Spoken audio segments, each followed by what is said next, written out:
ដំរុយឆ្នោតខ្មែរទី19ខែ4 2026លេខអូខ្ទង់មាន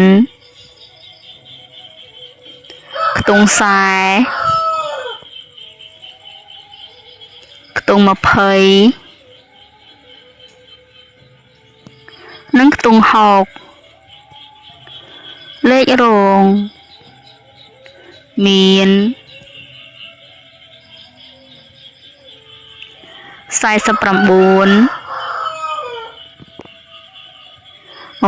កត់និង67 3លេខ